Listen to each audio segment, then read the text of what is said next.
Africa, Facebook et YouTube, et nous écouter en direct sur la 96.3 FM For You Radio. Ce matin, nous nous retrouvons pour cette matinale informative et nous nous intéressons à nouveau à l'actualité du côté du Soudan où les affrontements militaires et le froid entre les deux camps se poursuivent. Mais cette fois-ci, une diplomatie africaine, une batterie de diplomatie africaine a été mise en marche. Cette crise qui interpelle les gouvernements africains, encore plus ceux de l'Afrique de l'Est. Et alors que le peuple est à califourchon entre les deux camps militaires qui s'affrontent pour le pouvoir, des efforts diplomatiques se mettent en marche. Le président du Kenya, William Ruto, le président de la Commission de l'Union africaine, Moussa Faki Mahamat, et puis l'IGAD, qui est l'autorité intergouvernementale d'intégration sous-régionale, comptent envoyer une délégation pour médiation urgente et négociation entre les deux parties. Ainsi, le Soudan du Sud, le Kenya et Djibouti constituent l'arme fatale de négociation. On en parlera au cours de cette émission. Que peut donc cette batterie diplomatique déployée du côté du Soudan une fois que les aéroports également seront ouverts, étant donné que ceux-ci sont encore bloqués par les différents combats. Nous ferons également escale dans le cadre de cette émission en République centrafricaine où un rapport accablant de Human Rights Watch a été publié il y a de cela quelques jours. Le gouvernement a fait dans son communiqué de presse datant du 13 avril 2023, le gouvernement centrafricain évoque un rapport éhonté rempli. Le président de la République centrafricaine a qualifié de éhonté et truffé, bien entendu, de contre-vérité. Qui en veut donc à temps au pouvoir de Bangui? Pourquoi s'acharner sur lui et revenir sur une présence russe qui commettrait des exactions sur les populations dans la région? On en parlera également dans le cadre de cette émission. Et pour en discuter, des experts bien sûr calés sur les différentes questions, nous serons en compagnie de Charlie Kenyé, il est stratège et analyste, mais également le docteur Sango, internationaliste et politologue, qui est d'ailleurs déjà avec nous. Bonjour et bienvenue sur ce plateau. Bonjour Madame Begoudier et bonjour aux multiples téléspectateurs qui nous regardent en ce moment. C'est un plaisir de vous recevoir ce matin en attendant de se jeter justement sur ces différentes thématiques, ces sujets d'actualité. Nous allons refaire le tour de l'actualité de ce matin et bien entendu des dernières heures hier.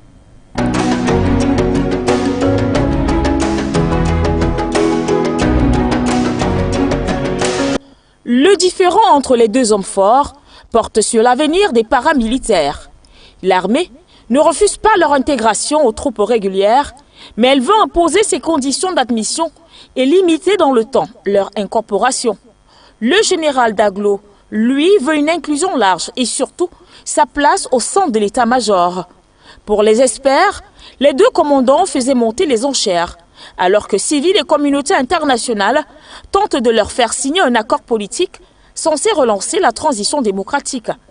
Et pourtant, lors du putsch de 2021, Hemedi Ibouran avait fait front commun pour évincer les civils au pouvoir. Mais au fil du temps, Hemedine, dont de nombreux hommes sont des ex-miliciens formés au combat dans la région du Darfour, c'est à l'ouest du Soudan, n'a cessé de dénoncer le coup d'État. Et depuis donc samedi 15 avril, l'on assiste à une guerre de médias interposée.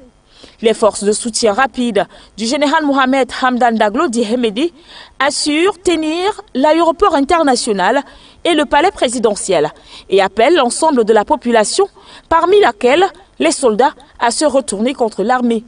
En face, l'armée dirigée par le général Abdel Fattah al-Burhan, dirigeant de facto du Soudan depuis donc son coup d'État du 25 octobre 2021, a dit que son aviation menait des opérations contre l'ennemi. Les affrontements se sont ainsi intensifiés dans le centre de Khartoum et à proximité du palais présidentiel et du pont Al-Makniyam. Dans une nouvelle vidéo publiée par les forces de soutien rapide, l'on aperçoit des soldats de l'armée soudanaise capturés et plusieurs membres des forces spéciales égyptiennes accusés d'avoir pris part au combat. Un samedi de combat et d'incertitude à Khartoum, car l'armée soudanaise a dit envoyer samedi son aviation contre les paramilitaires qui disent avoir pris le contrôle de l'aéroport et du palais présidentiel de la capitale dans l'épisode le plus violent de la rivalité entre les deux généraux aux commandes depuis le putsch de 2021. Les rebelles, appartenant aux forces de soutien rapide, ont été arrêtés à Marawi par les forces armées saoudiennes. C'est du moins ce que révèlent des sources venant effectivement de l'armée régulière. Et ce donc, au deuxième jour d'affrontement, l'armée a encore bombardé plusieurs positions des rebelles. Et donc de violents combats ont repris au Soudan entre l'armée et les rebelles appartenant aux forces de soutien rapide autour du palais présidentiel et du centre de commandement de l'armée soudanaise. Ce sont des informations qui nous parviennent ce matin à la rédaction de For You Media Africa. Ce qui se passe au Soudan est une question interne. Ces propos d'Al-Sadiq Omar Abdullah, ambassadeur du Soudan à la Ligue arabe, ressortent d'une réunion d'urgence tenue en Égypte le 16 avril. Réunion au cours de laquelle Khartoum a mis en garde l'opinion internationale contre toute ingérence dans le conflit qui prévaut dans le pays. Tous les efforts sont nécessaires de la part des pays arabes frères afin de calmer la situation dans le pays. Nous demandons aux participants de cette réunion de confirmer ce point et de recommander que le règlement du conflit soit laissé aux Soudanais, loin de toute ingérence internationale, explique Al-Sadiq Omar Abdullah, l'ambassadeur du Soudan à la Ligue arabe. La délégation de mon pays, l'Égypte, appelle toutes les parties soudanaises à mettre fin immédiatement à ce conflit armé afin d'éviter de nouvelles effusions de sang et de préserver la sûreté et la sécurité des civils, ainsi que les biens du peuple soudanais frère. Nous mettons en garde contre les dangers d'une escalade de la violence dans le pays, a déclaré Obaïda El Daïwari, représentant adjoint de l'Égypte à la Ligue arabe. Les combats qui ont fait, selon un bilan ce 17 avril, au moins 97 morts, s'intensifient à Khartoum et dans plusieurs villes du pays, comme dans la région du Darfour, où 3 humanitaires de l'ONU ont été tués. Le Programme alimentaire mondial a aussitôt annoncé la suspension de ses opérations dans le pays, alors que le président de la Commission de l'Union africaine, Moussa Faki Mahamat, est attendu sur place. L'armée et les FSR ont annoncé ouvrir quelques heures des couloirs humanitaires pour évacuer les blessés. Dans le but d'engager les parties prenantes de la crise politique qui sévit depuis samedi au Soudan vers un cessez-le-feu, le président de la Commission de l'Union africaine, Moussa Faki Mahamat, se rendra à Khartoum. C'était à l'issue d'une réunion d'urgence du Conseil de paix et de sécurité de l'organisation africaine qui s'est tenue dimanche 16 avril 2023 à Addis Abeba. L'Union africaine a exprimé sa profonde inquiétude face à la situation qui prévaut actuellement au Soudan, appelant les forces belligérantes dans le pays à protéger les civils. L'Union a également exhorté les belligérants à adopter rapidement une solution pacifique et en dialogue inclusif pour résoudre leurs différends et rejeter fermement toute ingérence extérieure qui pourrait compliquer la situation. La capitale Khartoum et d'autres villes soudanaises sont le théâtre d'affrontements armés entre l'armée soudanaise et le groupe paramilitaire des forces de soutien rapide. Les deux camps, qui se renvoient la responsabilité des incidents, ont annoncé dimanche l'ouverture de couloirs humanitaires pour évacuer les blessés. Ces affrontements sont le résultat de mois d'escalade des tensions entre l'armée et les forces de soutien rapide qui se sont engagées dans une lutte pour le pouvoir à la suite de désaccords sur le processus d'intégration des forces de soutien au sein de l'armée. Ces tensions ont retardé la conclusion d'un accord avec les partis politiques pour que le pays reprenne le processus de transition vers la démocratie interrompu par le coup d'État d'octobre 2021. Les précisions sur l'heure et le jour exact de cette mission qu'entend effectuer Moussa Faki Mahamat au Soudan n'a pas été fournie. La situation est alarmante au Soudan. Une centaine de civils ont été tués ce lundi. Rendus au 3e jour de combat, outils et explosions ont gagné en intensité dans la ville de Khartoum, la capitale où ne circulent que des hommes entre lits et des véhicules militaires. Les rats-épiceries ouvertes ont prévenu qu'elles ne tiendraient que quelques jours si aucun camion n'arrive. Les hôpitaux qui accueillent les blessés n'ont plus ni sang ni équipement pour en prendre soin. Le conflit était latent depuis des semaines entre le chef de l'armée, le général Abdel Fattah al-Burhan, dirigeant de facto du pays, et son numéro 2, le général Mohamed Hamdan Daglo, dit Emeti, à la tête des forces de soutien rapide, qui avaient évincé ensemble les civils du pouvoir lors du coup d'État d'octobre 2021. Depuis samedi dernier, les combats à l'arme lourde n'ont pas cessé et l'armée de l'air vise régulièrement, même en plein Khartoum, les QG des FSR, d'ex-miliciens de la guerre dans la région du Darfour, devenus les supplétifs officiels de l'armée. L'armée a assuré dimanche soir que la situation était extrêmement stable, tandis que les FSR se disaient sur la voie de l'emporter définitivement. Dans les faits, il était impossible ce lundi de savoir quelle force contrôle quoi. Les FSR ont annoncé avoir pris l'aéroport et être entrés dans le palais présidentiel, ce que l'armée a nié. L'armée assure surtout tenir le QG de son état-major, l'un des principaux complexes du pouvoir à Khartoum. Alors qu'aucune trêve ne se dessine, médecins et humanitaires tirent la sonnette d'alarme. En temps normal, déjà au Soudan, les foyers ne sont alimentés en électricité que quelques heures par jour. Dans certains quartiers de Khartoum, elle est totalement coupée depuis samedi, comme l'eau courante.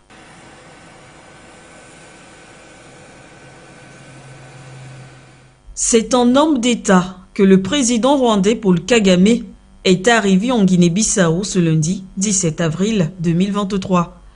Tous les honneurs lui ont été réservés au cours de cette visite de travail par son homologue de Guinée-Bissau, le général Umaro Sissoco Embalo.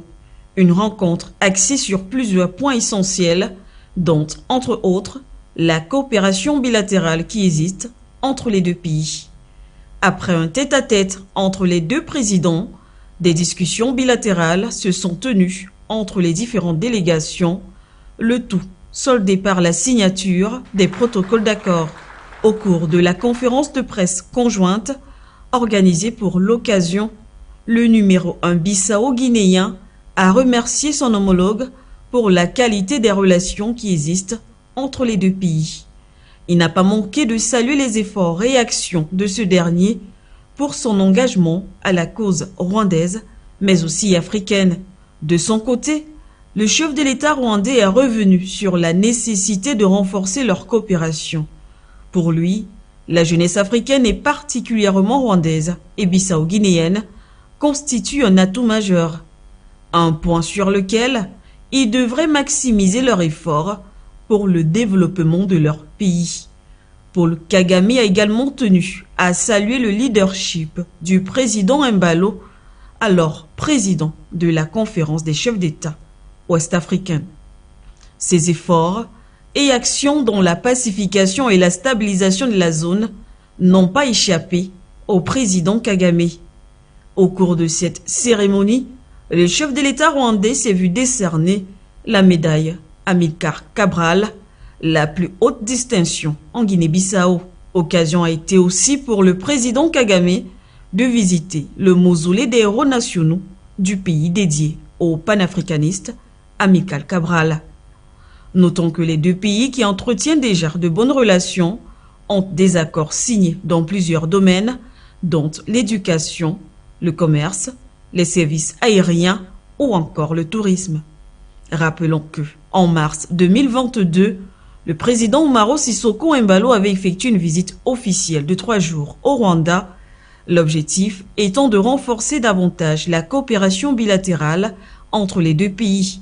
À cet effet, plusieurs protocoles d'accord sur la coopération économique, l'éducation, le tourisme avaient été signés par les ministres des Affaires étrangères des deux pays.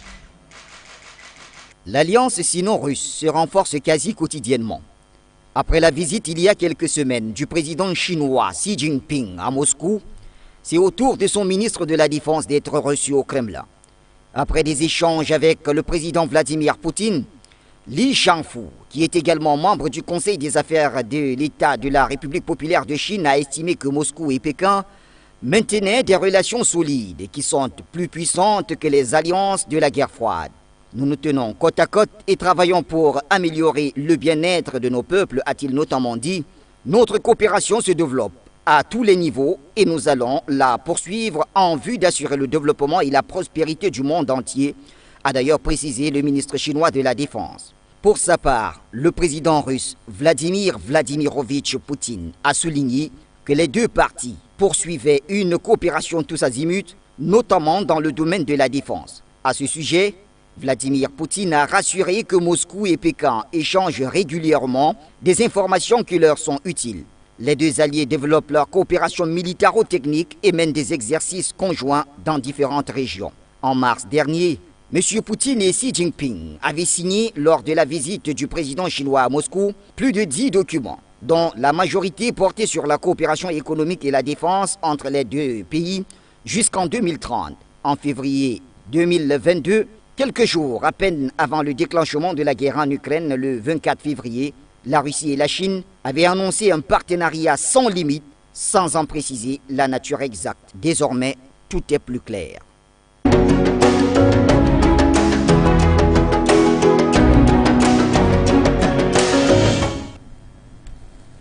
Merci à tous d'être avec nous sur For You Media Africa. Docteur Sango, vous êtes notre invité ce matin dans le cadre de cette émission matinale informative et nous avons décidé de poser encore nos valises au Soudan où l'actualité continue d'être au pif.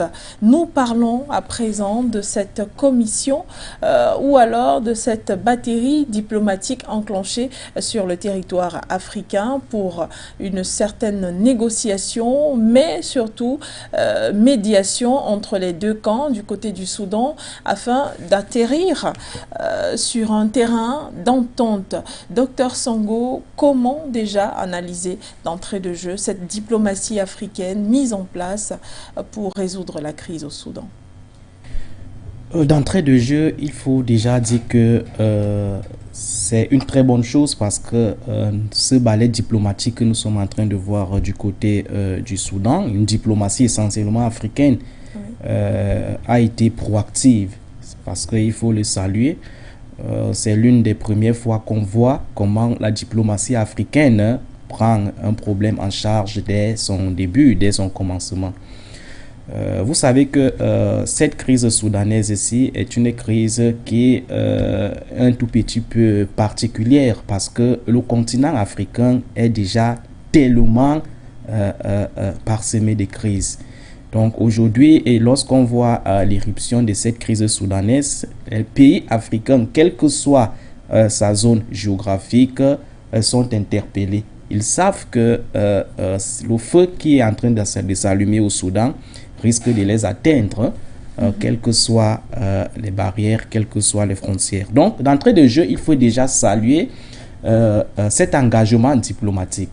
Parce que la solution au Soudan aujourd'hui doit passer par là.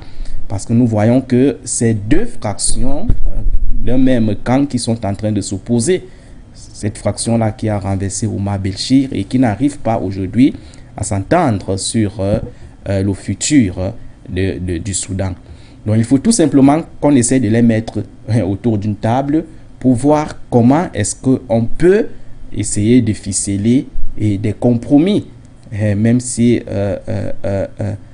cela sera un peu difficile. Il faudrait qu'on le fasse parce que c'est très important.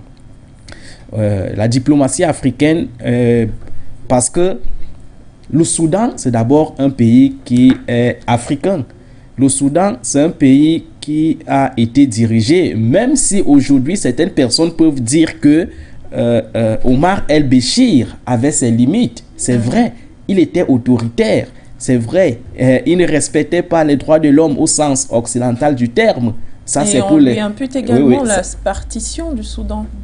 Ça, c'est le problème des Occidentaux. Oui. Mais il faut dire que Omar el-Béchir, à un certain moment donné, a développé et posé des actes panafricanistes. C'est quelqu'un qui ne voulait pas se soumettre au diktat occidental. Et c'est à partir même de cette rébellion contre l'Occident qu'il a même été renversé. Parce que son coup d'État trouve également des raisons sur sa rébellion contre l'Occident. Donc aujourd'hui, lorsqu'on l'a mis de côté, vous voyez donc que l'Occident est en train de travailler pour que celui qui remplace Omar el-Béchir ne soit pas un panafricaniste au sens strict du terme, ne soit pas, au même titre que Omar el-Béchir, quelqu'un qui va travailler contre les intérêts de l'Occident. C'est pour cela que ce ballet diplomatique qui vient de s'ouvrir et qui est en train de se manifester, qui est en train de se concrétiser du côté du Soudan là, doit travailler en tenant compte de cela. Parce que en réalité, même si la diplomatie a un rôle important à jouer aujourd'hui du côté du Soudan, il faut d'abord dire que c'est d'abord un problème soudano-soudanais. D'accord? La diplomatie doit travailler en tenant compte de cette souveraineté du Soudan. Et à l'intérieur du Soudan, il y a donc ce schisme-là, cette opposition-là entre deux camps. Parce que ce que nous vivons là aujourd'hui, c'est la vision, n'est-ce pas, du Soudan. Quant à ce qui concerne, n'est-ce pas, le devenir de l'Afrique. Parce qu'il y a un camp qui pense que le Soudan doit, n'est-ce pas, revenir aux Soudanais. Il y a un camp qui pense que le moment est venu de travailler avec un autre partenaire qui doit aider le Soudan à se libérer, à se débarrasser, n'est-ce pas, du diktat occidental. Parce que c'est ce que Omar el-Béchir faisait, même si il avait aussi sa part de limites.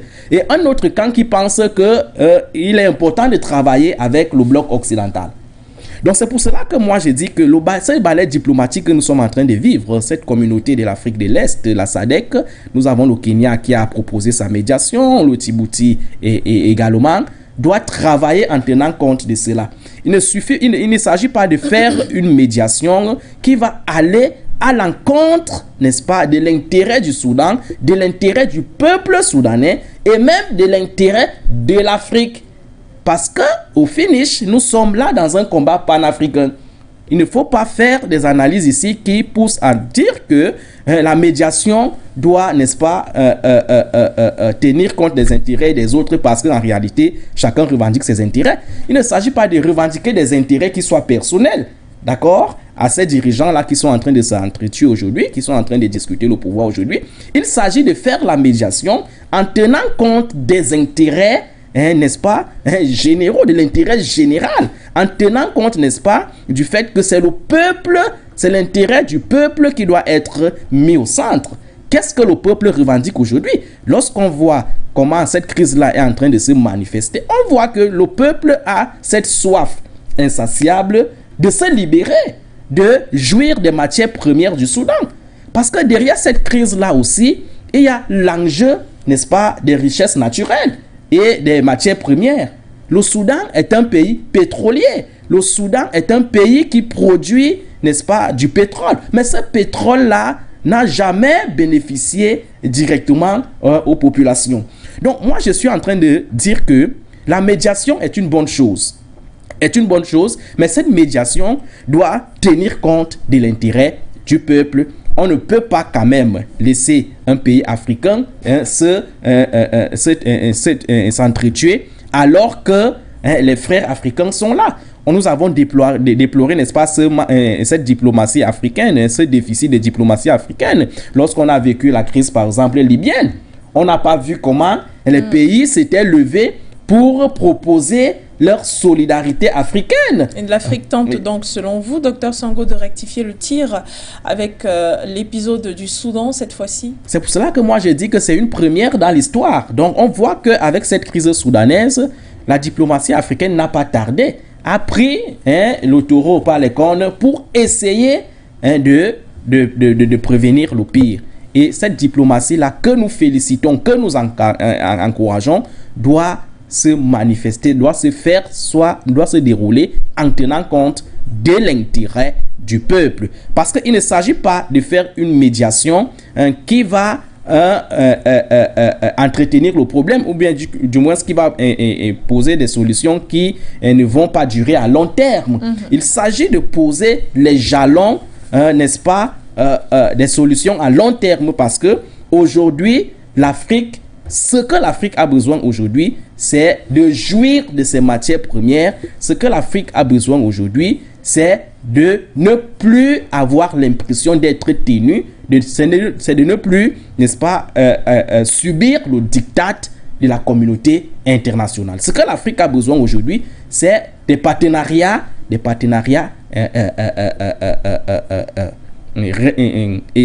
d'égal à égal, c'est des partenariats, n'est-ce pas, ici, qui respectent, n'est-ce pas, les deux parties. Donc, il n'est plus question de penser que les problèmes africains doivent connaître des solutions, n'est-ce pas, non africaines. Depuis que cette crise-là est survenue, c'est vrai, je vous ai dit, il y a des relents de la communauté internationale. Oui. Mais il ne faudrait pas que l'Afrique donne encore l'impression que nos problèmes au XXIe siècle doivent se résoudre par les autres. C'est pour cela qu'il faut encourager cette diplomatie qui s'est levée, n'est-ce pas, dès le début de cette crise-là, pour essayer de présenter les solutions typiquement africaines, en respectant les intérêts du peuple soudanais. On rappelle, hein, avant de revenir à cette médiation africaine, cette diplomatie africaine dont la batterie va se déployer dans les prochains jours ou alors dans les prochaines heures, revenir sur certaines déclarations de certains présidents africains également qui appellent à la paix du côté du Soudan. On prend l'exemple à l'instar de Mahamat Idriss Déby Itno, le général du côté du Tchad, qui a encore rappelé qu'il poursuivait des efforts qui concouraient à mettre un terme à l'escalade dans le Soudan voisin. Il a longuement discuté avec les généraux Abdel Fattah al-Burhan et puis Mahamat Hamdan Dagalo et Shamas Eldin Kabashi pour insister sur une nécessité absolue d'un retour au calme et au dialogue pour trouver une issue pacifique à la crise qui secoue le Soudan, sans oublier de mentionner que les conséquences pourraient être très graves dans la région. Dr Sango, on maintient cette pensée selon laquelle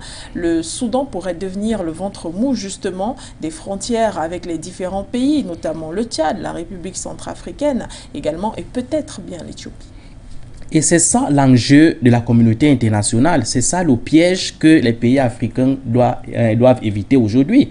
C'est ce que le Soudan doit éviter aujourd'hui. Et c'est de créer une nouvelle zone de crise, une nouvelle zone de terrorisme. Parce que la Libye qui est déjà en insécurité, le G5 Sahel qui est déjà en insécurité, c'est-à-dire le Tchad, le Niger, etc., cette partie de l'Afrique de l'Ouest qui est déjà en insécurité, il ne faudrait pas que le Soudan vienne encore s'en ajouter. Parce que ce serait, n'est-ce pas, de trop, ce serait incontrôlable. Le pays comme le Tchad aujourd'hui a intérêt à regarder ce problème soudanais avec beaucoup d'attention. Parce que vous savez que du point de vue historique, le feu Idriss Déby était parti du Darfour, c'était parti du Soudan pour conquérir le pouvoir au Tchad en 90. C'est du Soudan qu'il était parti. Ça veut dire que quoi? Entre le Soudan et le Tchad, la ligne de mitoyenneté est tellement fragile. C'est-à-dire ces deux pays voisins. Si le Soudan est aujourd'hui en insécurité, le Tchad pourra être déstabilisé à tout moment.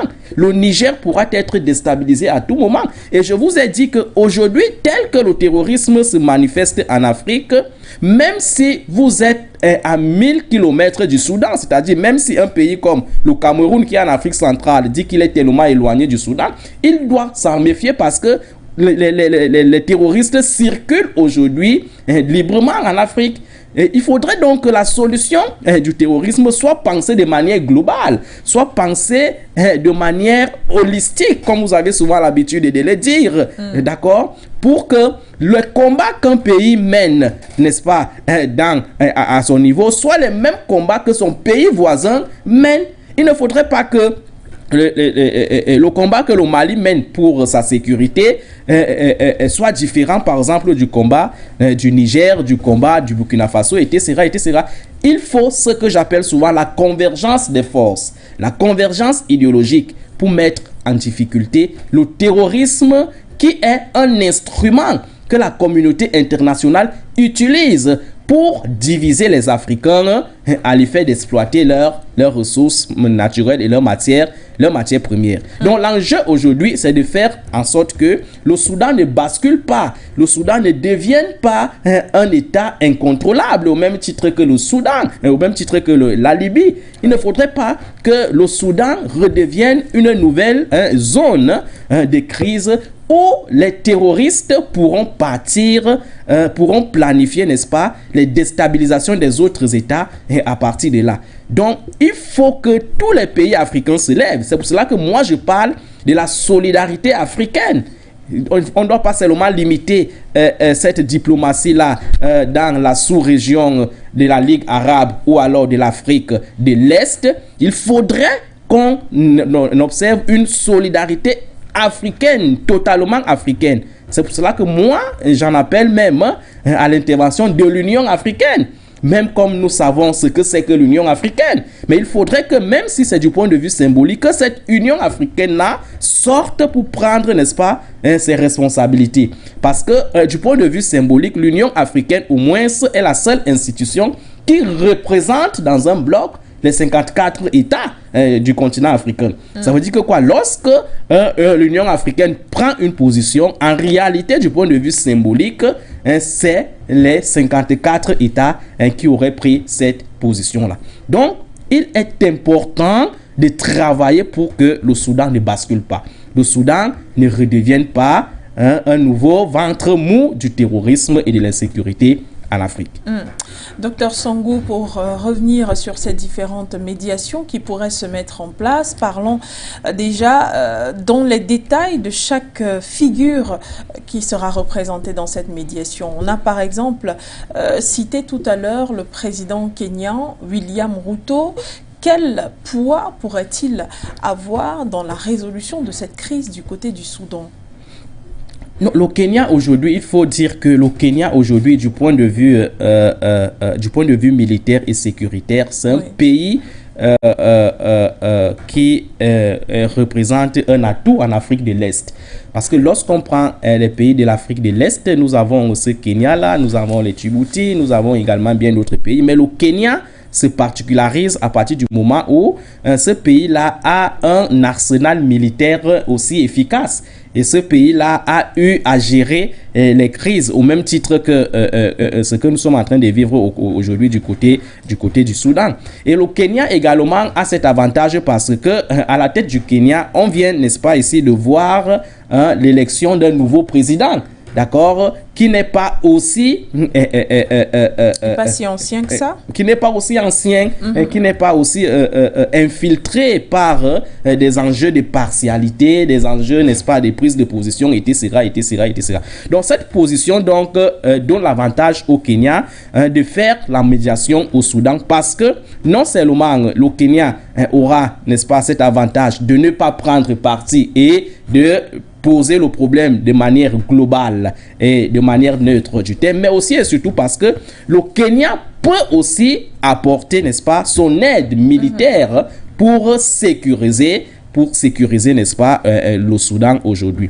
Parce que derrière cet affrontement que nous avons entre les deux généraux aujourd'hui, certes, nous avons un affrontement entre les militaires ordinaires, les militaires officiels conventionnels, mais aussi et surtout les terroristes qui profitent souvent de ce genre d'occasion, d'accord, pour mettre en difficulté la population. Et vous savez que ces terroristes-là, ces rebelles-là, qui sont souvent les créations, n'est-ce pas, de la communauté occidentale, sont parfois armés, d'accord, sont parfois nantis du matériel militaire qui dépasse parfois les militaires même du gouvernement. Donc moi je pense que le Kenya aujourd'hui a cet avantage comparatif-là qui pourra servir, n'est-ce pas, à ramener la stabilité du côté du Mali, sans toutefois minimiser du côté du Soudan, sans toutefois minimiser l'apport des uns et des autres, parce que je vous ai toujours dit que lorsqu'il y a une crise, aucune solution n'est de trop. Il ne faut pas minimiser les solutions. Donc les actes ne doivent pas être minimisés, même si le Kenya a cet avantage comparatif du point de vue militaire et du point de vue de la particularité du président qui est à la tête de ce pays.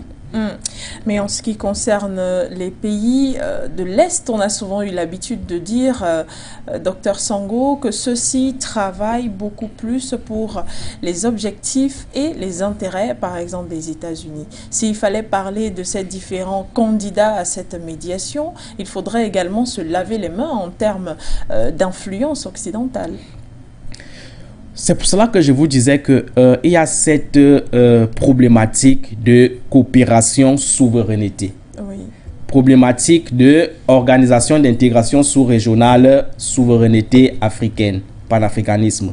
Donc il y a cette équation-là qu'il faut résoudre. Il y a cette pesanteur-là qui a toujours caractérisé les pays africains. Parce que aujourd'hui, compte tenu, n'est-ce pas, de la mondialisation, les organisations d'intégration sous-régionale du point de vue technique du terme sont des acteurs véritables pour ramener la paix dans des zones de crise. C'est-à-dire, lorsqu'il y a crise dans une zone, dans une sous-région, les organisations d'intégration sous-régionale sont, n'est-ce pas, du point de vue technique, des acteurs appelés légitimement à ramener les crises. C'est-à-dire, parmi les fonctions de ces organisations d'intégration sous-régionale, nous avons la fonction de légitimation, la fonction de restauration des crises, la fonction de médiation, de conciliation, etc., etc.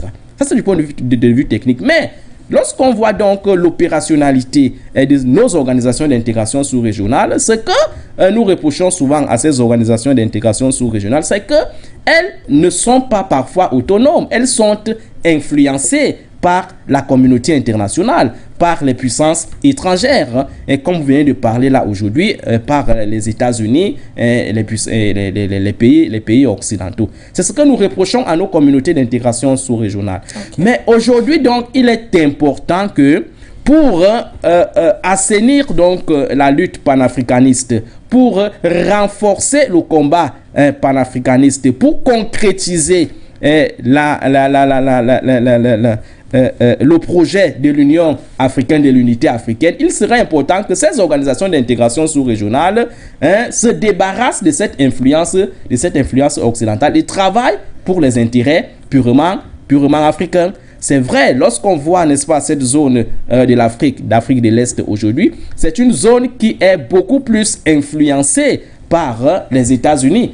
Parce qu'en termes de déploiement des forces militaires, nous voyons que les États-Unis ont des forces militaires, des forces militaires déployées au Djibouti. Je pense même qu'au Kenya même, il existe, n'est-ce pas, des forces militaires américaines. Cela est un problème du point de vue non seulement de la souveraineté des États, mais aussi et surtout du point de vue de la sécurité des États africains. Parce que moi, je suis de ceux qui pensent que le déploiement des forces militaires d'un pays dans un autre pays est un signe non seulement d'instrumentalisation, mais aussi et surtout de violation de la souveraineté des États. Parce que lorsqu'on déploie une force militaire à l'intérieur d'un pays, ça veut dire qu'en réalité, c'est un signe qui montre que vous êtes tenu, c'est un signe qui montre que vous êtes en incapacité de vous défendre. C'est un signe qui montre qu'à tout moment, vous pouvez être déstabilisé parce que votre sécurité est sous-traitée. Elle est tenue par une autre personne. Donc, moi, je pense que les pays africains aujourd'hui, les présidents africains aujourd'hui doivent être conscients de cette réalité-là et travailler pour l'intérêt de l'Afrique. Et s'ils ne le font pas, moi je vous ai dit aujourd'hui que le plus grand acteur même dans tout cela, qui est le peuple, n'attend plus leur donner du lait. Le peuple aujourd'hui bouscule ses présidents à la tête des États. Le peuple aujourd'hui attend prendre, n'est-ce pas, ses responsabilités pour influencer et dicter à ses présidents ce qu'ils doivent faire. Parce que s'ils ne le font pas, le peuple est prêt à descendre dans la rue pour imposer leur position. C'est ce que nous avons vécu dernièrement avec la crise soudanaise. Le peuple, depuis un certain temps, s'est emparé du problème. Et on voit ce que le peuple est en train de demander. On voit la position que le peuple est en train de prendre. C'est pour cela que moi je dis que ces différentes médiations qui sont en train de se ficeler du côté du Soudan doivent travailler davantage en tenant compte, n'est-ce pas, de cet intérêt du peuple, en voyant la direction que le peuple est en train d'orienter. Parce que si on impose une médiation qui ne tient pas compte de cet intérêt du peuple et qui résout le problème en violant l'intérêt du peuple, on va revenir, n'est-ce pas, à la même situation hantée. On ne va pas résoudre le problème. C'est-à-dire, on va faire ce que j'appelle souvent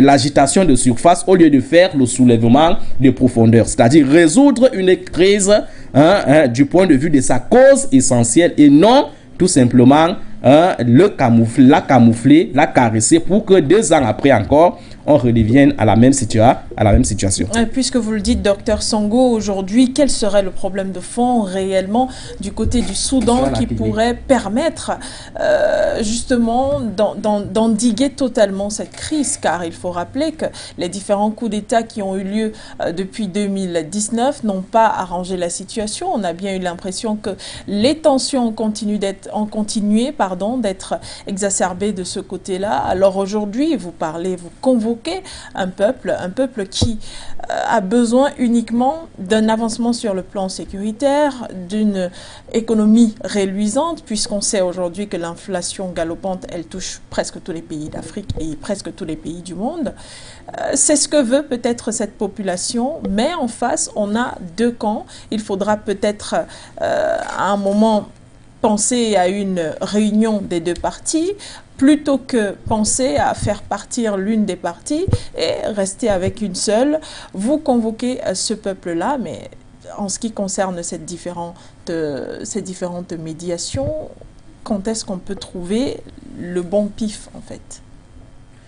Écoutez, je suis en train de vous dire depuis un certain moment que l'Afrique aujourd'hui est en plein mouvement de transition. L'Afrique aujourd'hui est en plein changement politique parce que la mentalité africaine, le peuple a soif de ce changement-là. Du point de vue même naturel, l'Afrique est en train de vouloir basculer. Mais ce qui fait problème aujourd'hui, c'est que les indicateurs qui influencent ce changement-là sont des indicateurs qui ne sont pas toujours focalisés autour du peuple.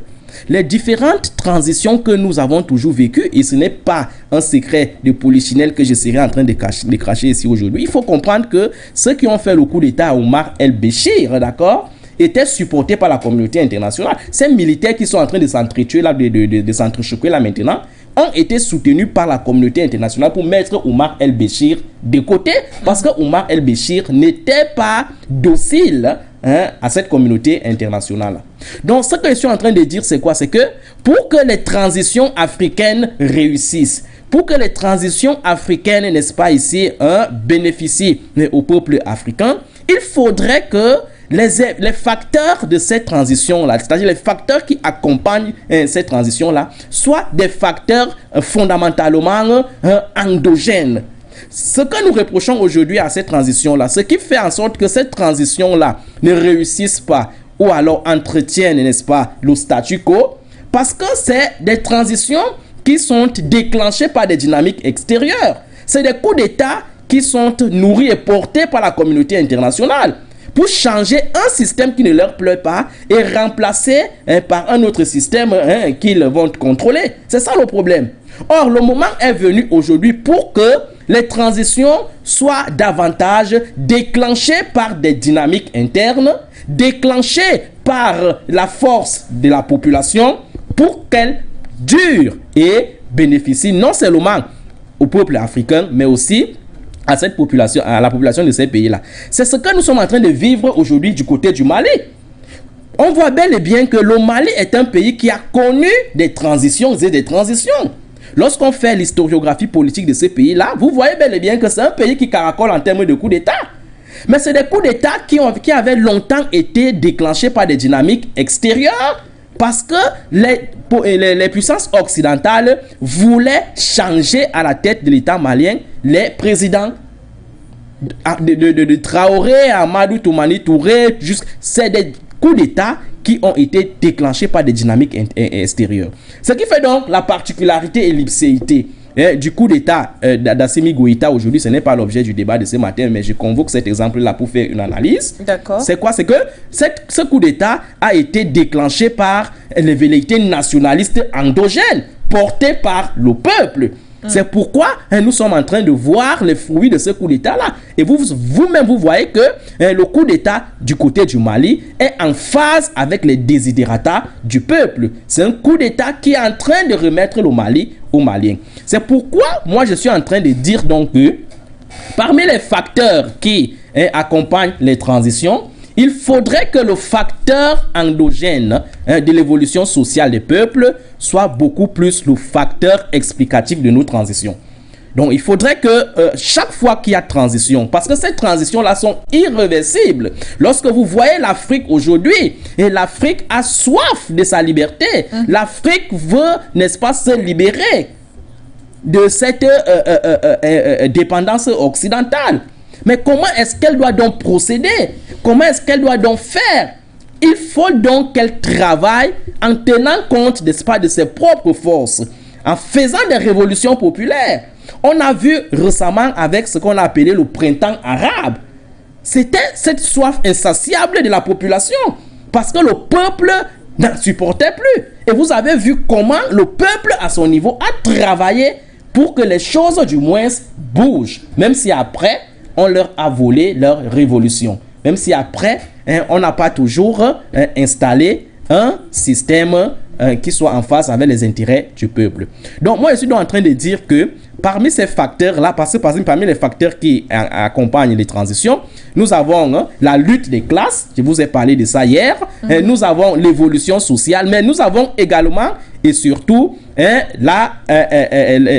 facteur international, le facteur externe, qui est souvent la communauté internationale. Les transitions africaines ne bénéficient pas aux Africains parce que ces multiples transitions ont longtemps été déclenchées par la dynamique internationale. Donc, il est important donc aujourd'hui qu'on change de paradigme pour que ces transitions-là, qui sont de plus en plus irréversibles, soient dorénavant déclenchées par des dynamiques internes. Okay. Et c'est pour cela que du côté du Soudan, il faudrait que le peuple se mêle dans la danse, parce que si on laisse seulement le problème entre ces militaires-là, entre eux, je vous ai dit, c'est des personnes qui ont été utilisées par la communauté internationale pour mettre Omar el-Béchir de côté, qui n'était plus, qui était un obstacle pour la manifestation de l'intérêt de la communauté occidentale sur le sol africain. Vous savez que lors de son magistère, c'est quelqu'un qui était, n'est-ce pas, frappé des mandats d'arrêt. Étant président en exercice, il ne pouvait pas se mouvoir librement parce qu'on voulait qu'il quitte, on voulait qu'il libère le plancher pour que le Soudan soit, n'est-ce pas, la chasse gardée de cette communauté internationale, parce que l'enjeu c'est le pétrole.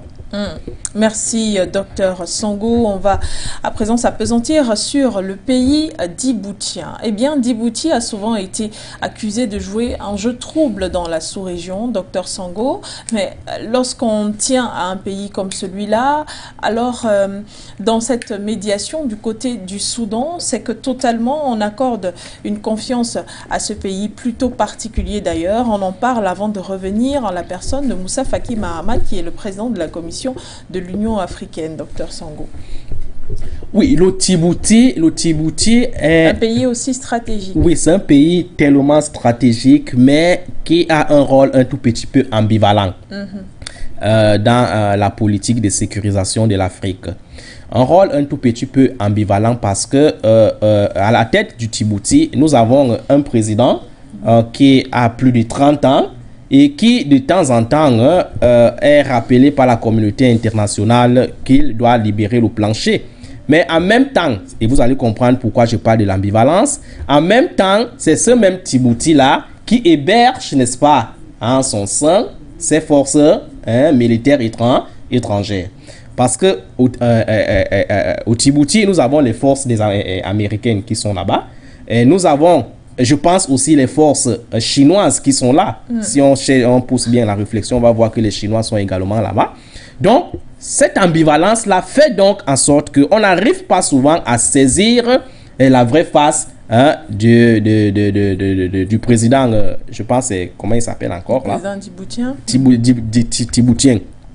Donc, cela fait donc en sorte que la médiation qu'il est en train de proposer aujourd'hui du côté du Soudan soit un tout petit peu prise avec des pincettes. Des pincettes parce que on ne sait pas de quel côté il se trouve. Mais moi, je suis de ceux qui pensent qu'aujourd'hui, les Africains n'ont plus besoin de jouer cette logique d'hypocrisie. Les Africains n'ont plus besoin d'être en cheval entre deux positions. Les Africains aujourd'hui, du point de vue de leur souveraineté et de leur indépendance, doivent prendre des positions et les assumer. Donc on n'a plus besoin aujourd'hui de faire la politique, n'est-ce pas, de l'autruche. On doit aujourd'hui travailler pour que lorsqu'on a pris une position, que cette position-là soit la position souveraine de notre État. Donc Djibouti, moi, je vais peut-être lui accorder un bénéfice du doute face à cette crise soudanaise, parce que je vous ai dit, aucune action ne doit être minimisable, on ne doit négliger aucune proposition. Il faut, n'est-ce pas, donner du bénéfice du doute à ce pays-là pour dire que il peut, n'est-ce pas, ici apporter un plus pour la sécurisation du Soudan, qui risque de produire des conséquences dans cette sous-région de l'Afrique et d'Afrique de l'Est et même en Afrique en général. Donc voilà la position du Djibouti. Ce n'est pas toujours une position claire, c'est une position un tout petit peu ambivalente qui oscille entre les relents du panafricanisme, parce qu'aujourd'hui, et c'est l'occasion pour moi de dénoncer cette façon de faire du panafricanisme, parce que le panafricanisme ne consiste pas à s'éterniser au pouvoir et lorsqu'on vous demande, lorsque la communauté internationale vous demande de libérer le plancher, vous surfez sur les engagements du panafricanisme, sur les arguments du panafricanisme pour dire que vous êtes panafricanisme, vous êtes ceci, vous êtes cela, vous êtes ceci. Non, ce n'est pas de ce genre de panafricanisme que nous avons besoin. Donc, ce que le président djiboutien fait là, nous ne pouvons pas l'encourager. Nous voulons qu'il soit clair, qu'il montre sa position. Soit il est panafricaniste et il travaille pour les intérêts du continent, soit il est totalement à la solde de la communauté internationale. Parce que le panafricanisme aujourd'hui demande à tous les pays et à tous les États de ne plus héberger en leur sein les forces militaires étrangères. Parce que ce sont ces forces-là qui constituent des éléments de déstabilisation de nos États. Alors si un président se dit panafricain, il n'a qu'à respecter cet engagement-là. Parce que dans les relations internationales, je vous dis toujours, il y a des principes. Et parmi les principes, nous avons le principe de réciprocité. Est-ce que vous pouvez imaginer un jour que le Djibouti déploie aux États-Unis des forces militaires de maintien de la paix et de l'ordre, ou alors l'Union africaine déploie à l'Union européenne les forces militaires, les forces de maintien de l'ordre? C'est impensable du point de vue de la réelle politique. Alors pourquoi cela est donc impensable? Pourquoi donc les pays africains doivent toujours se soumettre aux choses qui sont opposées même à ce droit international, à cette communauté internationale? Il faudrait que les principes qui régissent les relations internationales soient respectés, parce que dans les relations internationales, on n'a pas d'État supérieur, on n'a pas d'État inférieur. Nous avons tous des États souverains qui ont des mêmes intérêts, qui ont des intérêts à sauvegarder sur la scène internationale. Donc, on doit sortir de ce complexe qui caractérise souvent les pays africains et qui fait souvent en sorte que lorsqu'on est face à un pays comme les États-Unis, qu'on soit complexé, qu'on soit, n'est-ce pas ici, infantilisé parce que c'est les États-Unis. Non, les États-Unis, bien qu'ils soient, n'est-ce pas, une puissance, une technologie militaire, etc., aura toujours quelque chose à chercher sur le plan international. La preuve, qu'est-ce qui explique leur présence partout en Afrique, partout dans le monde? C'est parce qu'ils sont conscients davantage de cette réalité selon laquelle, bien qu'ils soient développés, ils ont toujours besoin d'une autre chose qu'ils n'ont pas sur la scène internationale. C'est ça la réalité internationale. La réalité internationale n'est pas une réalité du diktat. C'est une réalité des échanges. C'est une réalité, n'est-ce pas, de respectabilité où les États doivent se respecter les uns les autres. Donc, Djibouti aujourd'hui doit comprendre cela et travailler pour que les pays africains, pour que l'Afrique ne soit plus infantilisée sur la scène internationale, pour que l'Afrique soit aussi respectée sur le plan international. Un pays qui n'a pas une très grande capacité en termes d'espace, mais qui est un enjeu suffisamment stratégique pour les pays occidentaux. Peut-on faire confiance à une médiation à l'intérieur de laquelle, justement, on a un pays comme le Djibouti, le pays d'Omar Guelleh?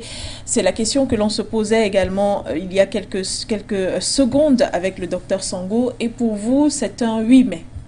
C'est ça? Oui, avec prudence, avec prudence. Il faut comprendre que faire partir d'une médiation ne veut pas dire que c'est le point de vue que vous allez donner qui va prévaloir. Okay. D'accord? Faire partie d'une médiation ne veut pas dire que ce que vous allez dicter va passer. Moi, je suis de ceux qui pensent que la présence du Djibouti aujourd'hui, c'est une bonne chose. C'est vrai, lorsqu'il y a une crise, on ne refuse pas une médiation. Et lorsque votre maison brûle et que quelqu'un vous vient en aide, vous acceptez d'abord la personne. C'est peut-être lorsque la personne sera en train d'implémenter son aide que vous allez voir que, attention, cette aide-là que vous me proposez n'est pas une bonne aide. D'accord? Donc, ce qui doit prévaloir aujourd'hui, je vous ai dit, c'est l'intérêt, n'est-ce pas, du peuple soudanais. Parce que et aussi l'intérêt de la sous-région. De la sous-région. Parce que je vous ai dit, et je reviens toujours là-dessus, parce que c'est très important. Allez-y. La diplomatie, si que vous voyez, c'est souvent un rapport de force. Okay. D'accord? C'est un rapport de force. C'est-à-dire, la composition des pays qui forment même la médiation dit quelque chose. Je vous dis toujours qu'en tête des grandes missions de la diplomatie, de la médiation, de la négociation, vous pouvez l'appeler comme vous voulez, figure toujours la configuration des rapports de force, d'ambition et de rivalité présents et prévisibles sur la scène internationale. Cette médiation qui est en train de se constituer aujourd'hui du côté du Soudan n'échappe pas à cette règle-là. C'est un rapport de force qui va se passer. Un rapport de force où si le Soudan, c'est-à-dire l'intérêt du Soudan, n'est pas suffisamment négocié, le Soudan va basculer. Donc l'enjeu aujourd'hui, c'est de travailler pour que le rapport de force soit endossé sur l'intérêt du peuple soudanais et de la sous-région. Et cet intérêt-là n'est rien d'autre que l'intérêt de l'autonomisation, l'intérêt de la souveraineté. Parce que c'est ça la solution à long terme, c'est ça la solution qui va permettre de résoudre le problème à long terme. On n'a plus besoin de donner des solutions qui visent à sous-traiter, à aller chercher les solutions ailleurs. Non! L'intérêt aujourd'hui, c'est que les peuples africains en général et le peuple soudanais veut que le Soudan leur redevienne, veut que les richesses du Soudan leur soient bénéfiques. C'est ça l'intérêt. Vous soulevez là une question qui, moi, m'interpelle toujours, docteur Sango. On sort légèrement de notre débat pour ouvrir une parenthèse. C'est que tous les pays africains, finalement, subissent cette mauvaise répartition des richesses aux différentes populations. Dans aucun pays africain, les populations ne profitent des ressources minières ou alors des ressources naturelles, disons-le juste ainsi, des différents pays africains. Mais on ne peut pas totalement dire que c'est la faute aux puissances occidentales, c'est peut-être également à l'organisation de l'État qui ne prévoit pas que la population ait peut-être une partie des richesses en termes de revenus, par exemple. C'est aussi la responsabilité des États confortée par la responsabilité des puissances occidentales. Parce que s'il y a un problème de gouvernance, le problème de gouvernance que nous pouvons aujourd'hui mettre sur la table des États africains, c'est un problème réel. Mais si vous poussez les analyses, vous allez vous rendre compte que ce problème de gouvernance est même aussi et surtout la conséquence, d'accord, de cette imposition des puissances occidentales. Parce que si les présidents africains aujourd'hui n'arrivent pas à instaurer une politique de répartition équivalente des richesses, c'est parce que dans une certaine mesure, le taux d'exploitation de ces matières premières, de ces ressources naturelles est tellement déséquilibré. D'accord? Parce que ces richesses-là, ces matières premières-là, sont majoritairement exploitées par les multinationales occidentales. D'accord? Et lorsque ces multinationales occidentales les exploitent, c'est une maigre partie qui revient au gouvernement en place. Et le gouvernement en place, qui doit également jouir des honneurs, vous voyez que ne se voit donc pas diviser et repartir. Et même s'il avait cette bonne foi de repartir cette maigre partie-là, est-ce que cette maigre partie-là suffirait à 11 millions d'habitants, à 20 millions d'habitants, à 30 millions d'habitants? Donc c'est pour cela que moi je vous dis que dans ce problème du panafricanisme aujourd'hui, de la souveraineté des États africains que nous sommes en train de chercher aujourd'hui, la responsabilité fondamentale est d'abord coloniale, est d'abord étrangère. Il faut travailler pour la couper. Il faut travailler pour que 98% des matières premières des pays africains bénéficient d'abord au peuple africain. D'accord? Si vous voyez par exemple ce qui se passait par exemple à l'époque où le président Kadhafi était président, il y avait certes les multinationales étrangères qui venaient exploiter le pétrole du côté de la Libye. Mais je vous dis, le quotient était en faveur de la Libye. 80% des réserves pétrolières revenaient à la Libye. C'est pour cela que l'Occident a travaillé pour le mettre de côté, parce que l'Occident n'acceptait pas cela. C'est ce que nous demandons pour les pays africains. Parce que les matières premières, les ressources naturelles restent, ce que je vous dis souvent, le seul avantage comparatif des pays africains. Mais si ce seul avantage comparatif est galvaudé, est mal négocié, la conséquence c'est quoi? C'est la misère du peuple. Et la misère du peuple qui va alimenter quoi? Les rébellions, les terroristes. Vous convenez avec moi que lorsque vous avez faim, vous êtes tenté de vous jeter dans les bras d'un terroriste qui vous propose par exemple 1 million pour travailler pour sa cause. C'est ça le problème.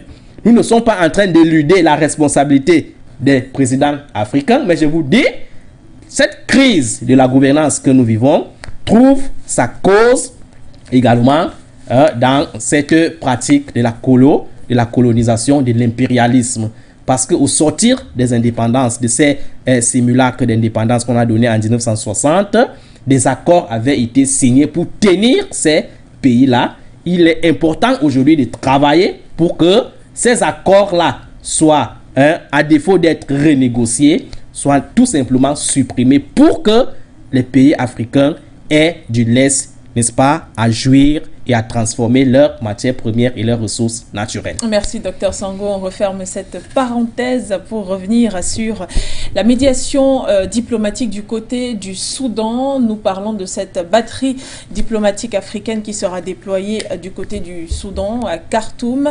Une fois, évidemment, que les voies aériennes seront également libérées. On termine avec Moussa Faki Mahamat, qui est le président de la Commission de l'Union africaine. Celui-ci avait déjà multiplié des sorties assez dures envers son propre président du côté du Tchad. Alors on peut attendre de la présence du président Moussa Faki Mahamat une certaine poigne en ce qui concerne la résolution de cette crise du côté du Soudan. Du moins du point de vue symbolique. Du point de vue symbolique. Du point de vue symbolique, parce que je vous ai dit que l'Union africaine aujourd'hui, du point de vue de ce que les Africains attendent, n'est-ce pas, de cette institution, est une coquille presque vide. Oui. C'est une coquille qui n'a rien comme substance. Mais sur le plan symbolique, quand même, l'Union africaine a cet avantage que elle représente les 54 États africains. C'est-à-dire, lorsqu'on veut parler aujourd'hui du continent comme étant une singularité, n'est-ce pas, on parlait de l'Union africaine. Parce que du point de vue réel, on parle des Afriques. L'Afrique n'est pas singulière, l'Afrique est plurielle. Parce que les Africains ne sont pas encore unis. D'accord? Donc aujourd'hui, lorsqu'on veut parler de l'Afrique comme étant un continent singulier, on surfe sur l'Union africaine. D'accord? Parce que l'Union africaine symbolise ces 54 États.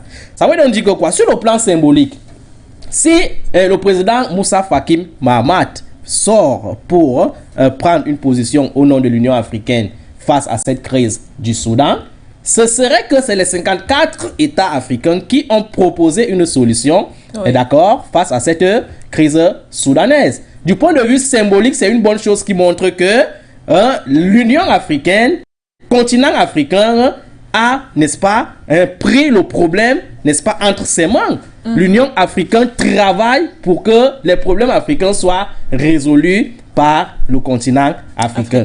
Mais lorsqu'on met donc de côté ce symbolisme-là, lorsqu'on met de côté cet aspect symbolique-là, on voit donc que du point de vue de la réelle politique, l'Union africaine, d'accord, ne travaille pas pour les intérêts du continent africain. Et nous pouvons comprendre, n'est-ce pas, cet aspect de choses, parce que l'Union africaine ne se finance pas librement. L'Union africaine n'est pas autonome du point de vue de ses financements. L'Union africaine, même lorsque elle veut construire ses infrastructures, elle est obligée d'aller chercher les puissances étrangères. Vous savez que le siège de l'Union africaine aujourd'hui, c'est un siège qui avait été construit par la Chine. Et cette Chine-là qui avait installé les caméras. Et vous voyez donc qu'à partir de ce moment-là, vous n'êtes pas libre. Tout ce que vous faites est aux yeux de ces puissances occidentales qui vous contrôlent. Donc, cet aspect de choses-là rend donc difficile l'efficacité et l'efficience de nos organisations d'intégration sous-régionales qui sont, du point de vue technique et politologique, des acteurs efficaces aujourd'hui, non seulement pour gérer le processus de la mondialisation qui produit des effets, n'est-ce pas, mafieux sur la scène internationale, mais aussi et surtout sur le plan du développement et des restaurations des crises. C'est ce que les organisations d'intégration sous-régionale doivent faire. Parce que les organisations d'intégration sous-régionales sont des acteurs importants de gestion de la mondialisation. Parce que cette mondialisation-là, qui est une création, n'est-ce pas, du capitalisme, parce que la mondialisation, on ne doit pas vous mentir, puisqu'on dit que c'est le village planétaire, tout ceci, c'est un mensonge. La mondialisation est une création, c'est un constructivisme du capitalisme pour imposer ce que on appelle les valeurs occidentales. D'accord? Maintenant, pour gérer cette mondialisation-là, il n'y a pas autre solution, il n'y a pas autre technique que de procéder par regroupement. Parce que si vous procédez seul, vous serez phagocyté. Et même ces puissances occidentales l'ont compris. C'est pour cela que leurs organisations d'intégration sous-régionale sont des organisations renforcées. Regardez l'Union européenne, par exemple. Oui. Donc, l'Afrique doit tirer les leçons de cette situation pour comprendre que le moment est venu de ne plus avoir peur de prendre sa souveraineté en main, de ne plus avoir peur de dicter sa position, de ne plus avoir peur de dire quelque chose et de l'assumer. C'est de ça qu'il est la question. Donc, vous posez la question de savoir, Moussa Faki Mahamat, je vous dis, ce n'est que du point de vue symbolique qu'on peut peut-être apprécier, n'est-ce pas, cette Union africaine, parce que ça réunit les 54 États africains, mais du point de vue fonctionnel, du point de vue de la proposition de solutions à long terme, on n'attend rien, mais alors rien de cette institution qui est beaucoup plus une coque qu'un véritable acteur de développement. Merci infiniment, Dr Sango, pour cet avis apporté sur la question. Merci infiniment pour votre expertise. Je permets à notre invité Charlie Kenyé, qui nous a rejoint, de dire un mot de fin sur ce sujet, car nous allons aborder la deuxième thématique, voilà, de cette émission matinale informative. Charlie Kenyé, bienvenue à vous. Nous sommes en train de parler de cette actualité au Soudan avec les affrontements militaires entre les deux camps dirigeants du pays, mais on parle surtout de cette batterie diplomatique africaine qui compte se déployer à Khartoum dans le but de résoudre cette crise qui est aussi bien politique que sécuritaire finalement. Et l'on s'interroge, quelle serait la solution adéquate? Permettre qu'il y ait un 50-50 au pouvoir, ou alors il faudra absolument que cette médiation choisisse un camp, par exemple? Bien, déjà, je commencerai par m'excuser auprès de nos téléspectateurs du fait de mon retard. J'ai dû faire les pieds et des mains pour être là. Avec les embouteillages monstres dans la cité, dans l'économie de la ville de Douala, donc je m'en m'en excuse humblement auprès de nos milliers et millions de téléspectateurs, auprès de votre personne également.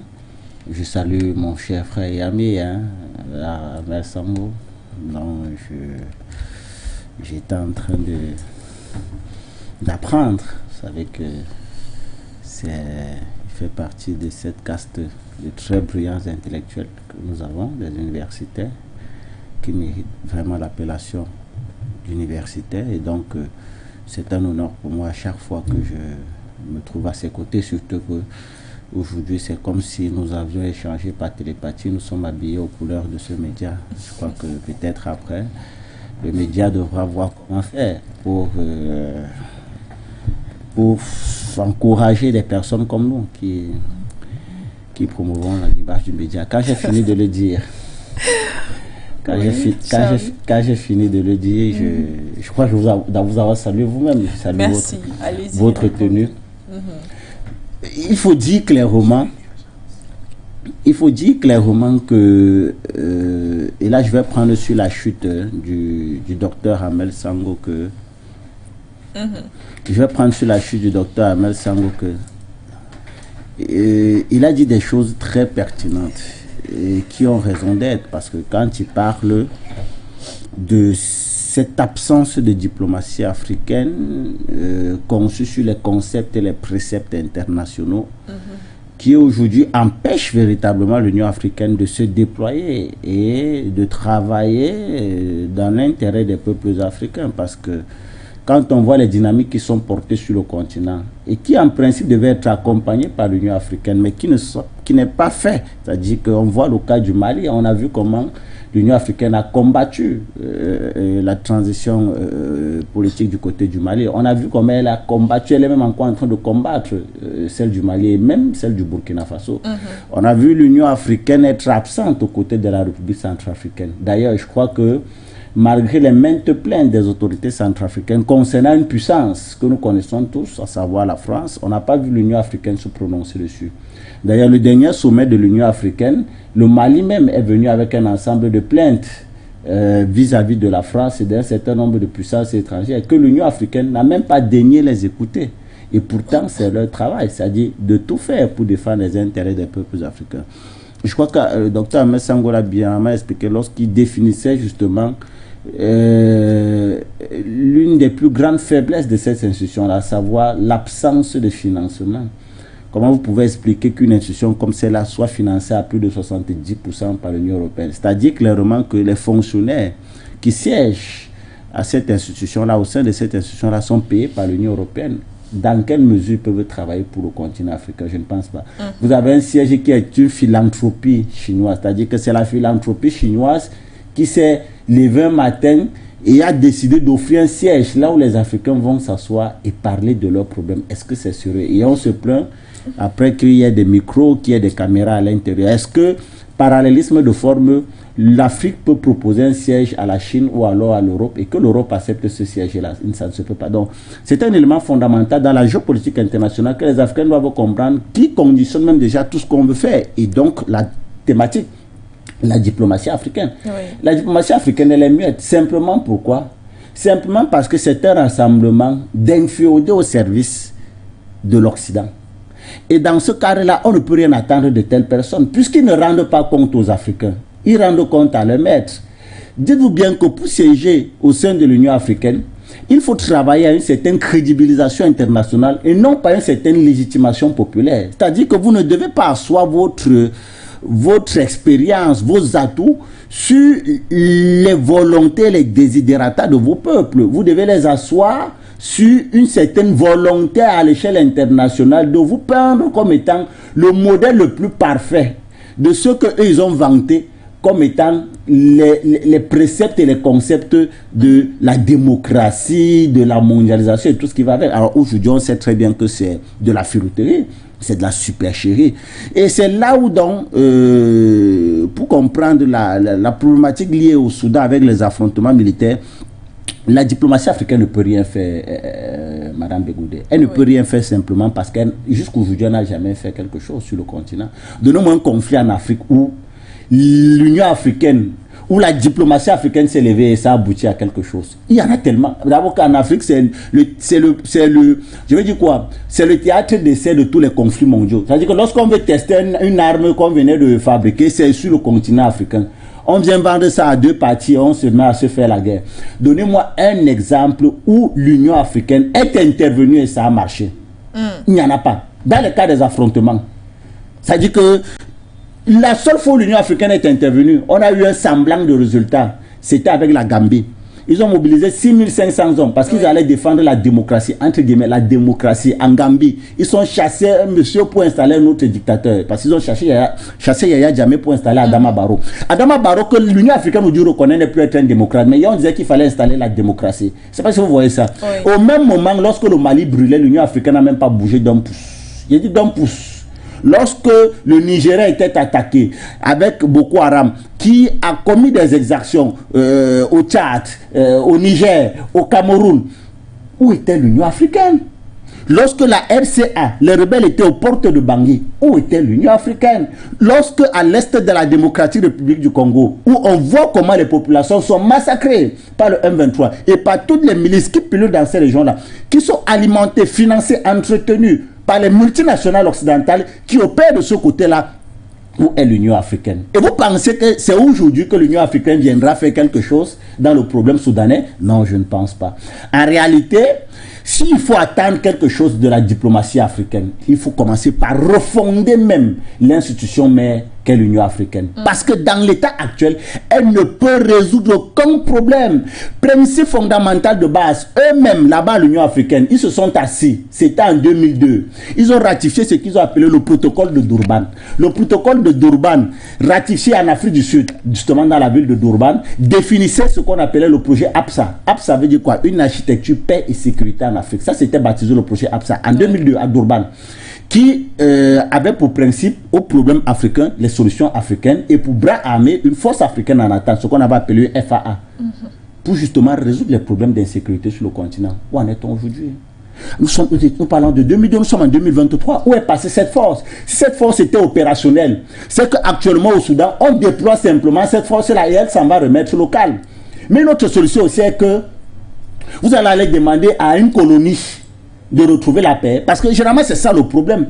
On aime souvent parler de nos États comme si on était des États souverains. Aucun État, en tout cas pour la plupart en Afrique, ne sont des États souverains. Même ceux dont on vante comme ayant une certaine souveraineté, je prends le cas ici de l'Afrique du Sud, n'est pas un État souverain, il faut qu'on le dise. La présence sud-africaine, elle est figurative. Les autres pans de souveraineté du pouvoir en Afrique du Sud sont contrôlés par les Blancs. C'est pourquoi nos frères noirs là-bas passent leur temps à tuer, à martyriser les autres frères venus des autres régions d'Afrique subsaharienne parce qu'ils disent qu'ils viennent de voler le travail. Mais ils ne comprennent pas qu'en réalité, c'est cette minorité blanche qui contrôle encore certains pans de souveraineté du pays, tels que l'économie, tels que la défense, tels que la finance. C'est eux qui empêchent ces noirs-là de véritablement accéder au bien-être. C'est l'une des raisons pour lesquelles vous avez Julius Malema qui a fondé son parti. Et allez lire la définition de son parti. Le nom de son parti, c'est quoi? C'est Economic Freedom Fighters. Economic Freedom Fighters, EFF, le parti de Julius Malema. Oui. Ça veut dire quoi? Ça veut dire quoi? Le parti de la liberté économique. Ça veut dire que Julius Malema comprend que l'enjeu également de son pays, il est quoi? Il est économique parce que justement, c'est un pan qui n'est pas encore contrôlé par le pouvoir en place qui est conduit par l'ANC. Donc vous avez un noir au pouvoir, vous avez des noirs au pouvoir, mais ce sont des présidences figuratives. Ils n'ont pas les mains sur les leviers importants de l'économie du pays pour permettre à ce que la grande majorité noire de ce pays-là puisse véritablement profiter des richesses de ce pays. Donc il n'y a pas d'État en Afrique qui peut être défini comme étant des États souverains. L'exemple, c'est le cas du Soudan. Nous sommes des colonies.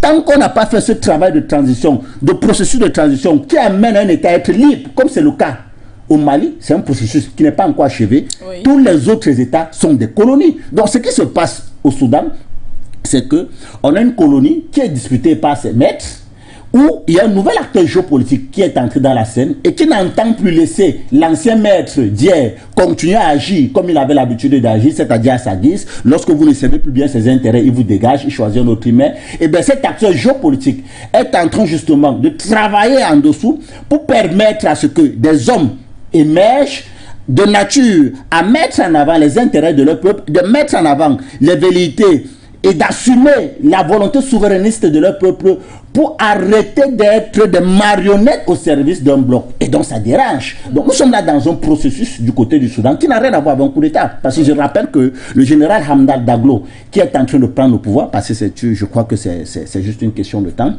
l'élément qui l'empêchait véritablement de s'affirmer, c'était la problématique de l'armée de l'air qui était encore contrôlée par le général Al-Burhan. Mais je crois que depuis hier, il a pris possession des bases aériennes qui fait en sorte qu'il donnait un certain avantage stratégique. Même si El-Burhan continue de dire que ce n'est pas le cas. Oui, nous sommes là dans une guerre de communication. Oui. Nous sommes là et je peux vous assurer que c'est généralement les processus de transition comme celui-là, ça ne se fait pas d'un coup. Mais je crois que les dés véritablement pour moi sont pliés. Le général Hamdan Daglo, je crois qu'il finira définitivement par prendre le pouvoir. L'une des raisons également, c'est qu'il faut savoir qu'il bénéficie d'un assentiment populaire. Parce que vous verrez que la plupart des snipers du général Al-Burhan qui étaient postés dans la ville ont été démasqués par les populations qui les ont pris et les ont remis aux mains du général Daglo. Ça veut dire que nous sommes un peu dans le schéma malien, c'est-à-dire que vous avez la population qui accompagne une révolution. Et là, on n'est plus dans la logique d'un coup d'État. Parce que on parle de coup d'État à partir du moment où vous avez un État souverain qui s'assume en tout point de vue. Mais ici, de un, ce sont des colonies.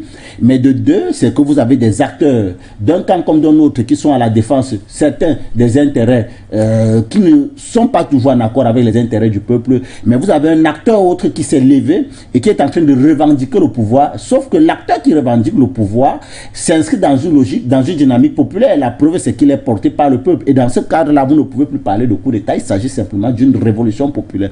Donc c'est pour dire qu'en réalité, ce qu'il faut véritablement attendre où nous sommes là, c'est que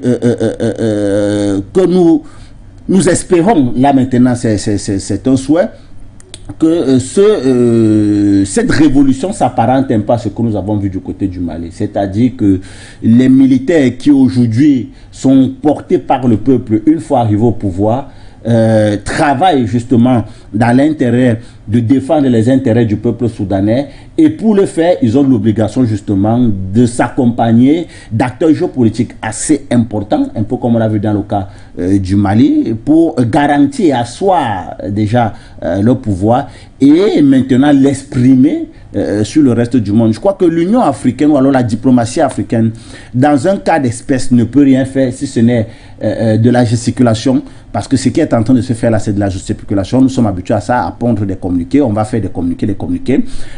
Moussa Faki Mahamat nous a habitués à ça. D'ailleurs, que quand vous voyez même sa trajectoire, vous comprenez que véritablement, il n'est pas très intéressé par les problèmes de l'Afrique. Il est en train de redorer son image parce qu'il aspire à la présence du côté du Soudan. Mais j'ai dit aujourd'hui que, à mon humble avis, j'aurais même encore pu espérer que les États d'Afrique de l'Est s'asseyent pour justement définir. Il y a dans cette médiation diplomatique le président kényan et puis Guélé Omar, justement de Djibouti. Je pense que avec l'Afrique de l'Est, où vous avez quand même un certain nombre de chefs d'État qui sont quand même assez respectés, on peut quand même amorcer une issue de sortie de crise. Et également, il faut comprendre également que derrière la situation que nous voyons au Soudan, la Ligue arabe également y est pour beaucoup. Même si on ne le dit pas assez, la Ligue arabe y est pour beaucoup. Donc je crois que, et aujourd'hui, quand on voit les positions de la Ligue arabe, qui sont quand même des positions assez mitigées, parce que l'Égypte, qui a été un soutien du général Al-Burhan, est en train de toquer à la porte des BRICS. L'Arabie Saoudite, qui était également un soutien du général Al-Burhan, elle aussi est en train de toquer à la porte des BRICS. Et il faut rappeler que ces deux pays également faisaient partie, ou alors étaient des alliés très proches des États-Unis. Donc voir ce basculement du monde, on est également dans un bis repetita, parce qu'on a comme l'impression que les chamboulements géopolitiques qui sont en train de s'opérer à l'échelle internationale, cette multipolarisation est également en train de se faire voir sur le théâtre soudanais, parce qu'également les deux acteurs qui s'affrontent, chacun d'eux est une représentation, alors l'émanation d'un bloc qui, à l'échelle internationale, c'est la même guerre qui se voit du côté de Russie, de l'Ukraine. Donc, moi, je ne peux qu'espérer que ces grands acteurs géopolitiques dont je venais de citer, à savoir la Ligue arabe, la Fédération de Russie et nos amis d'Afrique de l'Est, véritablement s'asseyent pour trouver une solution à ce problème. Mais j'insiste encore, il ne faut pas qu'on tombe dans les pièges d'hier. Parce que le piège qu'on a eu hier, c'est qu'on a donné un pays à deux chefs de guerre. le général Hamdal Dagalo et le général Al-Burhan. Un pays ne peut pas être géré par deux chefs de guerre. Je crois que définitivement, il faudrait qu'on s'accorde sur le fait que soit un accepte sa défaite et laisse l'autre régner, ou alors que l'autre définitivement remporte la guerre sur le second et que le second abdique, parce qu'il faut véritablement qu'au sortir de ça, qu'il y ait un seul homme fort qui émerge du côté du Soudan pour que nous ne tombions plus dans les mêmes travers d'hier, à ce que le pays puisse être géré par deux grands chefs de guerre qui, après ou alors, selon un certain nombre d'indifférences, peuvent se retrouver à prendre les armes de nature à causer un ensemble de morts, ce qui n'est pas une bonne image pour le continent africain. Merci infiniment, Charlie Kenyé, pour ce premier et dernier geste sur la question. Nous allons bien sûr prendre là tout de suite une courte, mais vraiment très courte transition. Le temps pour nous de visiter un contenu de la rédaction centrale signé Assam Zili sur l'actualité qui nous intéresse. République centrafricaine, où un rapport de Human Rights Watch a été publié il y a de cela quelques jours, et ce rapport a été jugé truffé de contre-vérités par le président Faustin Archange Touadéra et son gouvernement, ainsi qu'il l'a décrit. C'est un rapport éhonté. Assam Zili pour les détails dans quelques instants.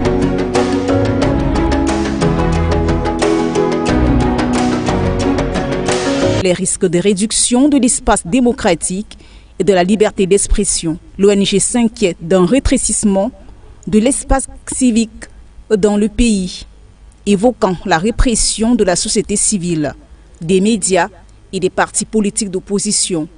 Pour le gouvernement centrafricain, ce rapport constitue une position politique visant à dénigrer les relations que la RCA entretient avec la Russie et le Rwanda. Le gouvernement centrafricain se pose ainsi la question sur le rôle et les objectifs de l'ONG internationale et néocolonialiste Human Rights Watch, qui dresse avec haine et maladresse la situation politique et humanitaire de la RCA en total déphasage avec la réalité sur le terrain. Pour le gouvernement centrafricain, il n'est nul doute qu'un tel rapport vise non seulement à relancer la crise sécuritaire et politique, mais aussi à maintenir le pays dans l'extrême pauvreté en le privant des contributions financières de la communauté internationale à cause de son choix politique et stratégique. Allant également dans le sens de la dénonciation, Albert Mokpem Yaloke, porte-parole de la présidence, a animé samedi 15 avril à l'hôtel La Couronne de Bangui un point de presse. Selon ses propos, la tendance du côté de ceux qui voient d'un mauvais œil la coopération russo-centrafricaine est de tout rejeter sur les Russes, qui pourtant aident la RCA à avoir la paix.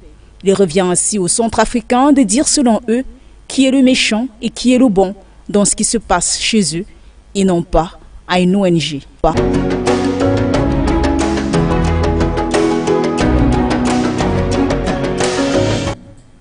Merci à tous d'être avec nous encore sur For You Media Africa. La matinale informative, elle se poursuit. On en aura terminé dans quelques minutes seulement. Nous sommes accompagnés de Charlie Kenyé, analyste et stratège. Charlie, nous mettons nos bagages à présent en République centrafricaine après avoir longuement discuté de la crise au Soudan. Là-bas, un rapport de Human Rights Watch, comme je le disais tout à l'heure, a été publié. Celui-ci accable totalement non seulement le gouvernement, mais une présence russe sur le territoire centrafricain. Une sortie de Human Rights Watch, énième sortie de Human Rights Watch que le gouvernement du président Faustin Archange Touadéra n'apprécie guère et a qualifié d'ailleurs d'éhonté comme rapport, et de rapport truffé de contre-vérités qui tout simplement milite pour déstabiliser les rapports Russie-RCA, mais aussi la stabilité de la République centrafricaine. Comment comprendre encore aujourd'hui que Human Rights Watch s'intéresse à la question centrafricaine et continue, par exemple, cette campagne que le président Touadéra appelle la campagne de désinformation et de déstabilisation de la République centrafricaine? Et il faut simplement comprendre ça par un adage bantou qui dit c'est celui qui paie la note qui commande le menu. C'est-à-dire que lorsque vous parlez de Human Rights Watch, il ne faut jamais enlever à l'esprit que Human Rights Watch est ce qu'on appelle, c'est la caution morale des mondialistes. C'est-à-dire que C'est une ONG qui est financée par le très milliardaire américain George Soros, avec son Open Society et bien d'autres choses. Ce sont des filiales. C'est-à-dire que le rôle de ces ONG, c'est de justifier les politiques étrangères américaines et occidentales dans le reste du monde.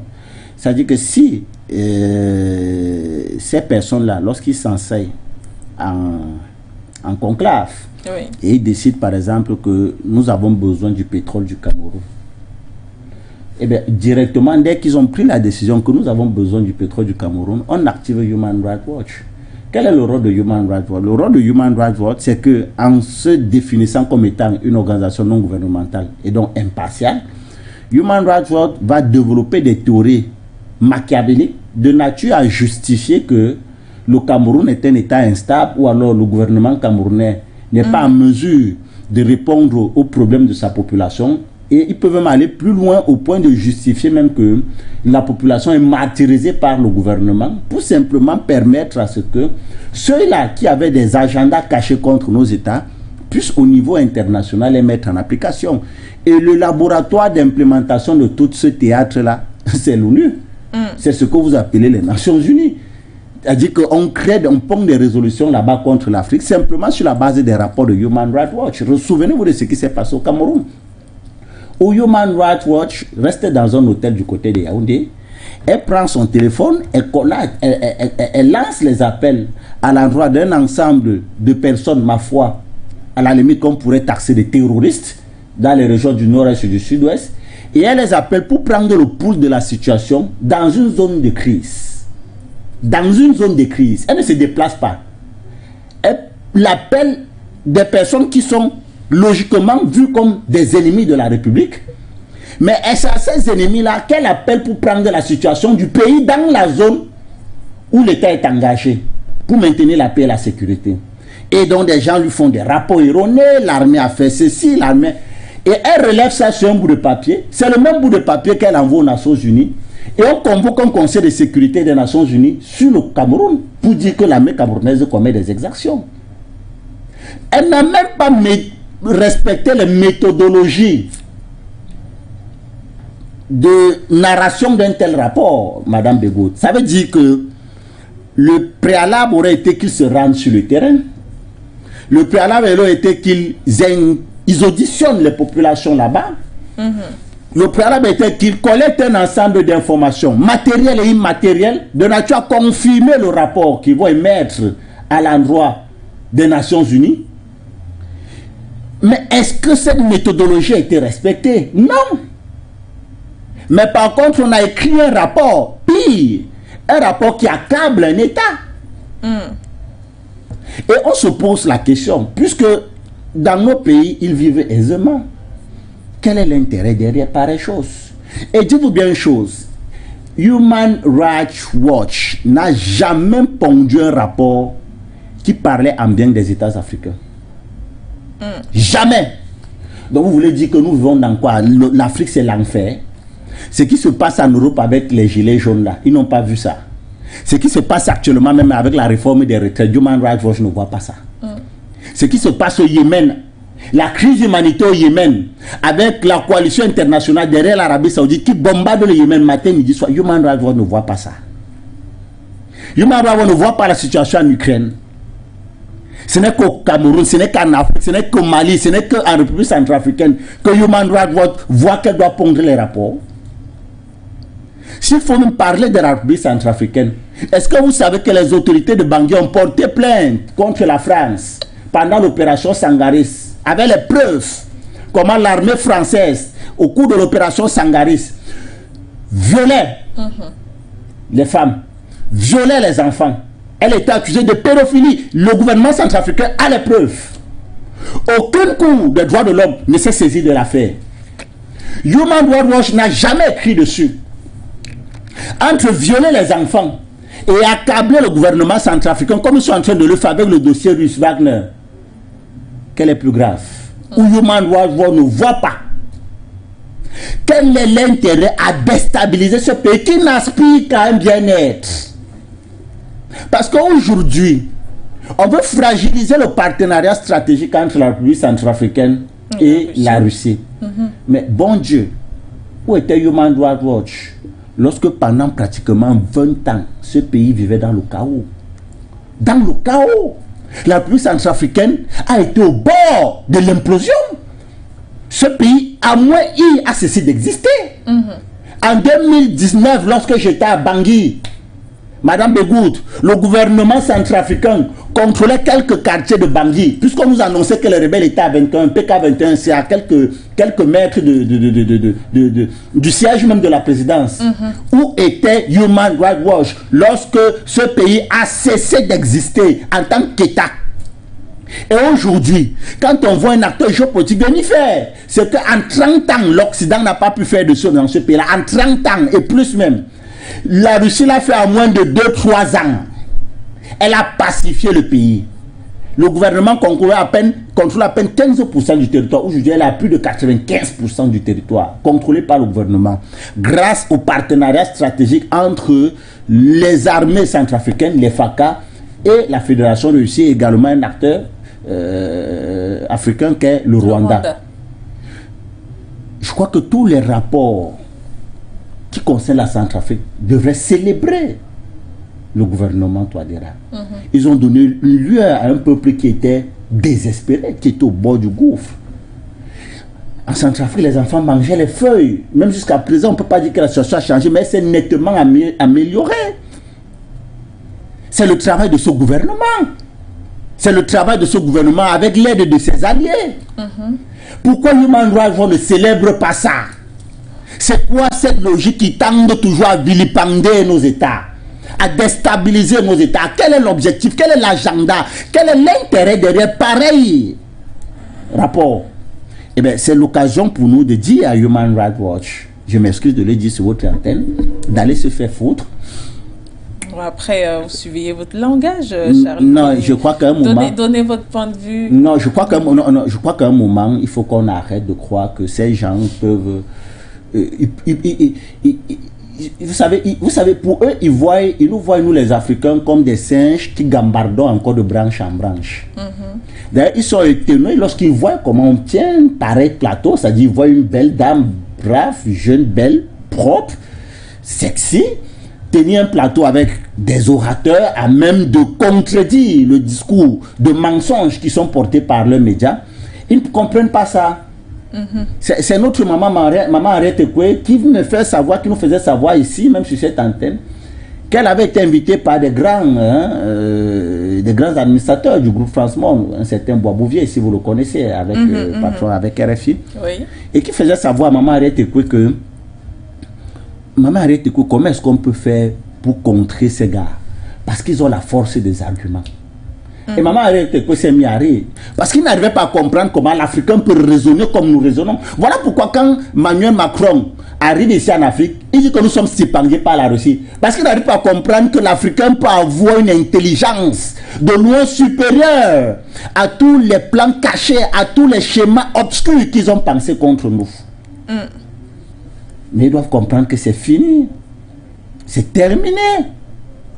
Mais lorsqu'on a fini de le dire, nous-mêmes, on doit se mettre en question, mademoiselle Madame Begoud. Pourquoi? On nous dit que nous avons des milliardaires sur le continent, des milliardaires qui sont incapables de construire, de financer le siège de leur propre maison. Voilà, l'Union africaine, c'est la philanthropie chinoise qui vient construire notre maison. Mais on va nous vanter qu'on a des milliardaires. Les babas d'Ampolo, les Aliko Dankote, les Mo Ibrahim. On a tellement de milliardaires dans ce continent, des milliardaires qui sont capables de construire, de financer le siège de leur maison. On va nous dire qu'on a des milliardaires sur ce continent, il y a des milliardaires qui sont incapables de financer des ONG capables de concurrencer pareil ONG comme Human Rights Watch. Human Rights Watch prend ses financements où? Mais de toutes ces personnes-là qui se disent aujourd'hui être des milliardaires et qui sont aux intérêts, qui sont au service de leur peuple. Tous ces grands monopoles, ces multinationales, c'est eux qui financent ces ONG. Quel est donc le rôle de nos multinationales? Quel est donc le rôle de nos milliardaires en Afrique? C'est de continuer d'exporter les papiers hygiéniques, les cure-dents à l'étranger, Oncle Benz à l'étranger, les sacs de sucre, les sacs de farine pour venir nous vendre ici. C'est ça nos milliardaires? Où est passé l'esprit patriotique qui doit animer les hommes d'affaires? Parce qu'il est question de l'intérêt de ce qui les fait eux. L'Afrique ne peut pas exister sans eux. Pourquoi est-ce qu'ils ne financent pas des organes comme celui-là? Il nous faut des ONG forts en Afrique. Pas des médias simplement comme celui-ci. Il nous faut des médias comme For You Media, comme d'autres médias, que vous connaissez très bien et autres. Il nous faut des médias panafricains.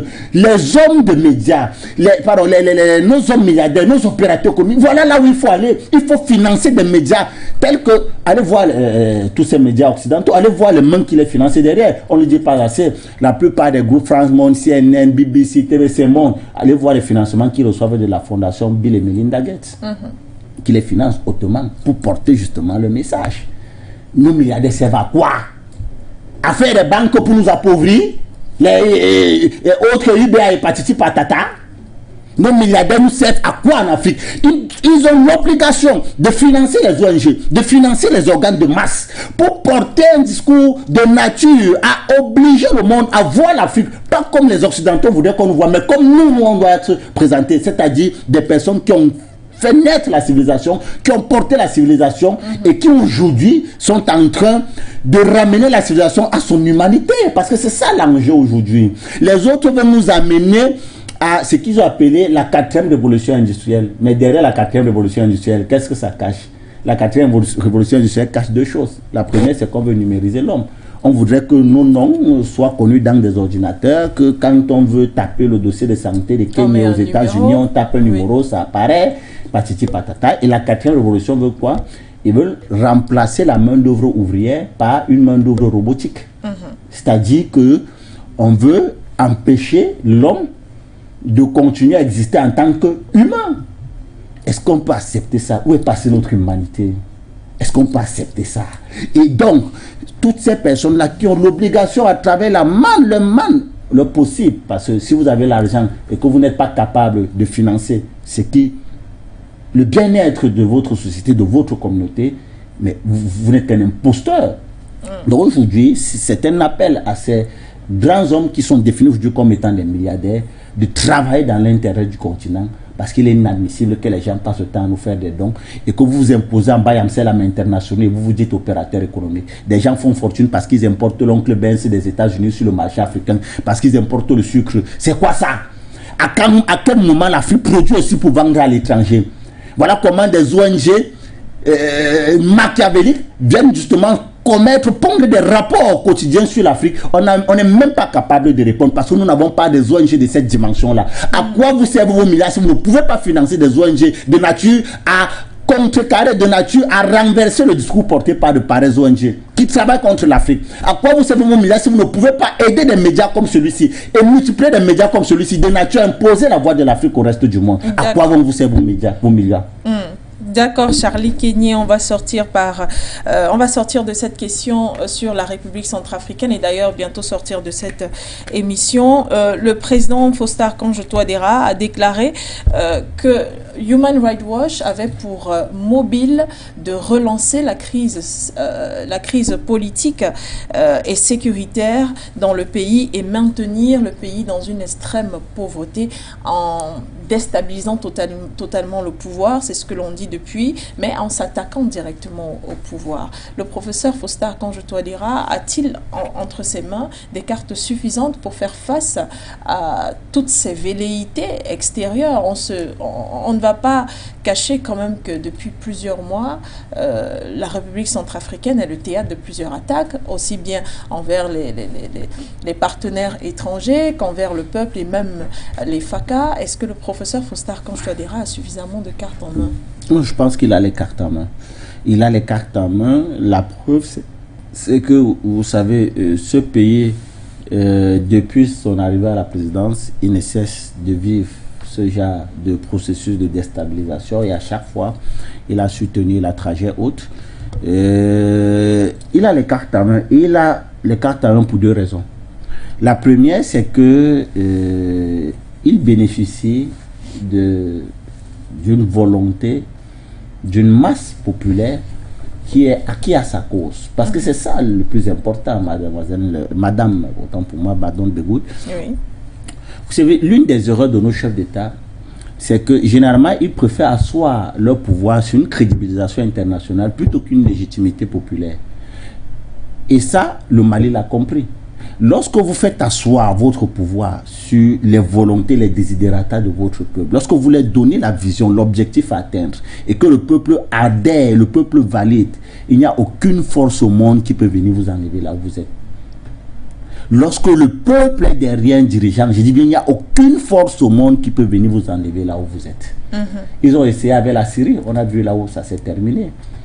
Ils ont essayé, ils essaient chaque jour avec le Mali, on voit même comment le Burkina est en train également de prendre la... C'est-à-dire qu'aujourd'hui, le président Touadéra a su justement fédérer le peuple centrafricain à sa cause. Et ça, c'est quelque chose de grave.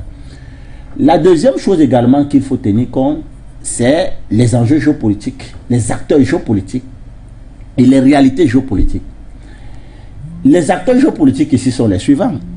Sur ce terrain-là, il faut rappeler que vous avez un État comme la Fédération de Russie, qui n'est ni plus ni moins qu'un acteur géopolitique assez important de la scène internationale.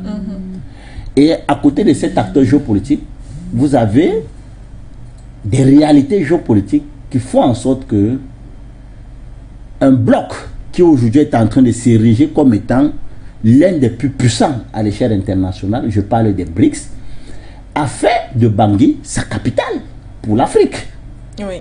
C'est-à-dire que dorénavant, Bangui sera le siège des BRICS, que sont le Brésil, la Russie, l'Inde, la Chine et l'Afrique du Sud, il faut le rappeler, qui aujourd'hui, sur le plan en termes de PIB, en termes de production économique et même en termes de puissance démographique, sont le bloc qui, indirectement, vont conduire la marche du monde de demain.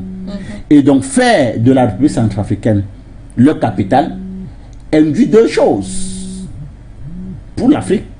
La première, c'est que ça va entraîner un ensemble de partenariats stratégiques, de partenariats économiques et de partenariats commerciaux avec le pays-là, de nature à porter le développement de ce pays. Ça, c'est un.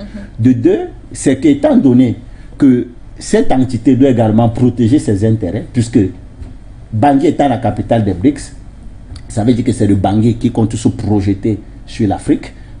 Bangui bénéficiera de l'élaboration de projets. Au-delà de l'élaboration de projets de caractère, des projets structurants, des projets commerciaux, des projets économiques, de nature à renforcer l'économie de ce pays-là. Mais c'est que Bangui bénéficiera de la protection des BRICS. Parce que si vous êtes incapable de protéger le lieu qui est le siège de votre institution sur un continent, ça veut dire clairement que vous perdez votre crédibilité auprès des autres États de ce continent-là. Donc les BRICS auront l'obligation de maximiser la sécurité dans Bangui. Ça fait donc que la plupart des agences de renseignement de ces pays qui aujourd'hui sont des pays quand même d'un niveau de développement, d'un niveau d'armement et d'un niveau d'intelligence assez élevé, vont mettre tout cela au service de quoi? De Bangui. Dans l'intérêt de quoi? Du continent africain. Donc ce sont ces réalités géopolitiques qui font en sorte qu'aujourd'hui on peut être fier du fait qu'associé à ça, vous avez cette volonté populaire pour dire que le président Touadéra, et je crois que dans son discours récemment, il le faisait savoir, c'est juste une question de temps. Sinon, l'orage qui pouvait faire chavirer le navire, il est passé.